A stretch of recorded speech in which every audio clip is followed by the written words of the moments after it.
Hey everyone, welcome back to the Numpy recitation. So now let's start looking at how do you access and play around with Numpy arrays. So let's say you have a three-dimensional array of shape 4, 5, 6. We essentially interpret this as 4 batches, each containing 30 elements spread across 5 rows and 6 columns.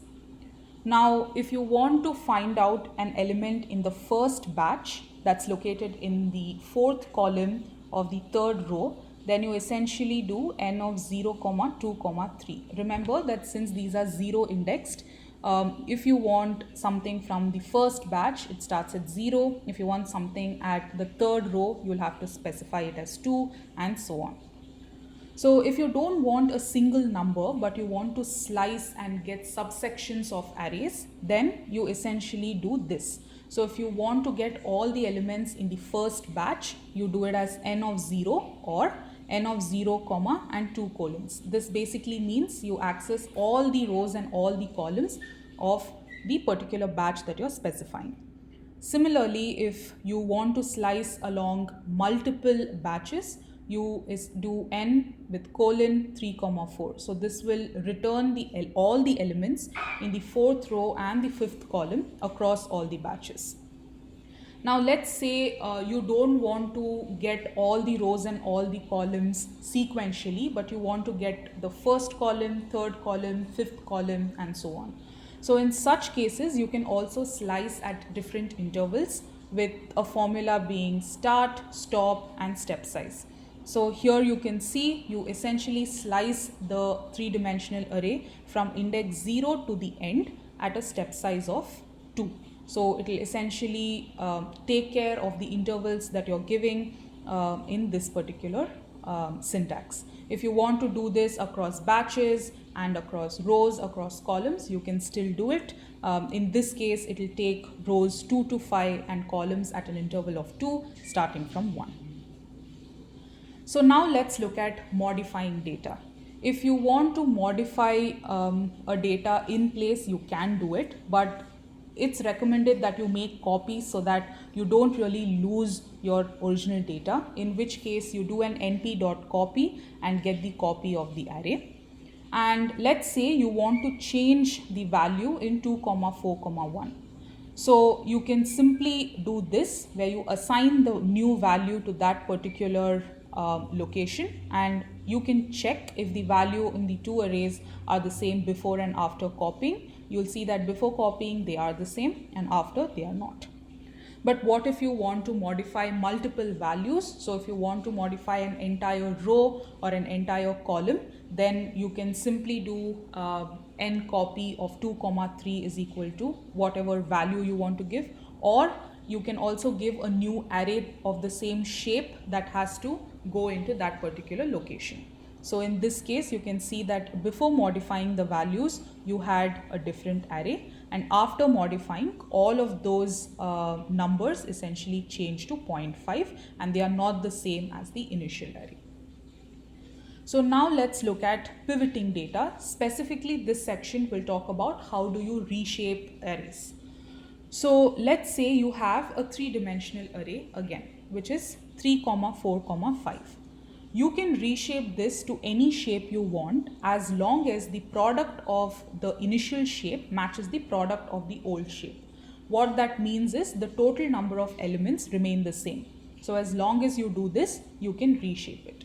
So in this case, you have 3 into 4 into 5, which is 60 elements. And you can see that when you do an s dot reshape of 2, 6, 5, it still works. But if you had 2, 7, 8, that would throw an error because reshape would not be possible since the number of elements are differing. So now let's look at how do you reshape from a 1D array to a multi-dimensional array.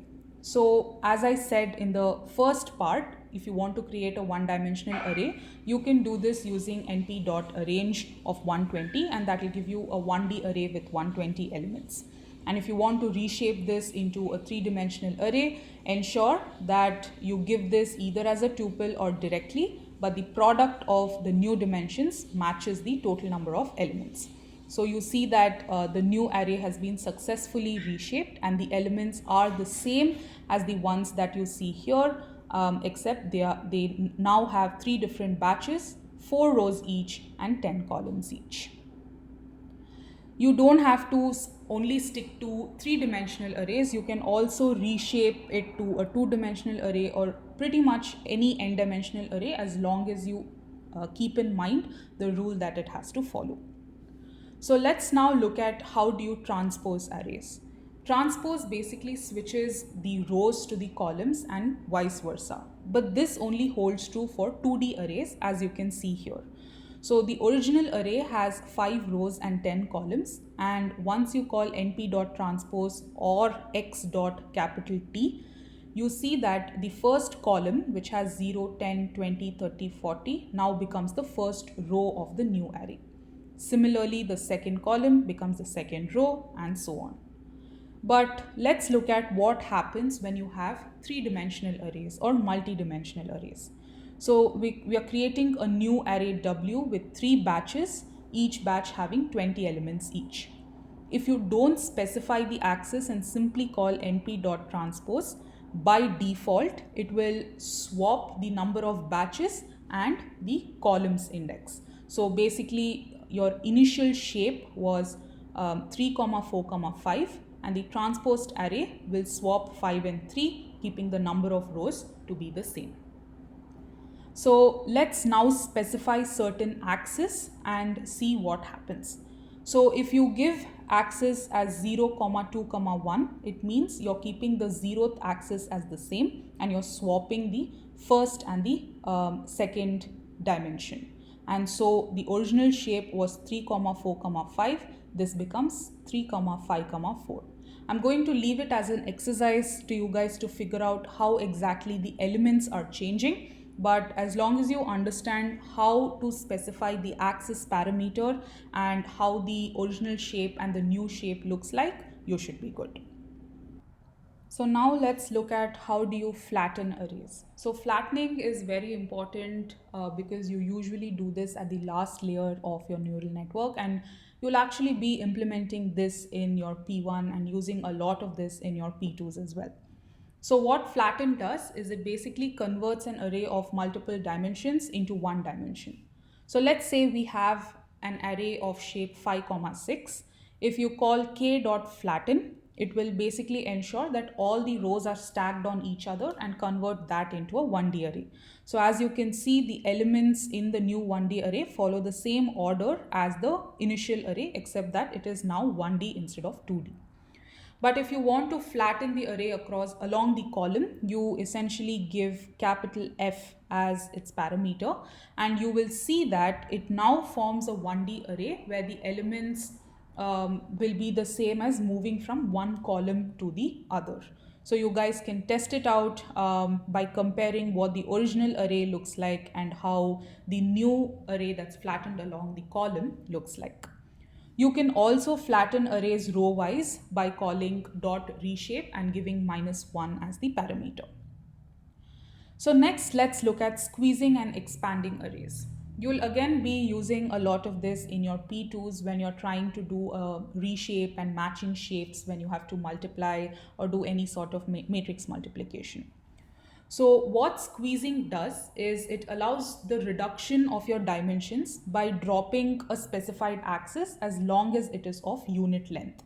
So the condition is the product of the shape before and after has to remain the same. So the overall number of elements remains the same. So our original array in this case is of shape 4, 1, 5. So if you call np.squeeze, this works because we do have one axis of unit length and the new shape of the array will be 4, 5. But if we had an array of shape say 4, 2, 5, we wouldn't be able to squeeze it because it does not satisfy the condition of unit length. So you can also give a specific axis along which it has to be squeezed. Again, as long as it satisfies that one dimension is of unit length, you can provide that dimension and have the array squeezed or reduced in dimension by removing that unit length axis. You can also unsqueeze or expand NumPy arrays, which basically adds another axis in the specified position. And again, the axis that is added is a unit axis. So let's say you have an array of shape 4, 5. If you do np.expand dimensions along axis 1, so it will base, this is the 0th axis, the new first axis is going to be 1. You can also add it in multiple places.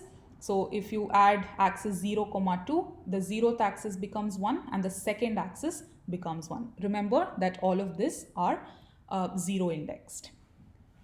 So this brings us to the end of the second part. In the next part, we'll talk about how do you combine data and some common math operations.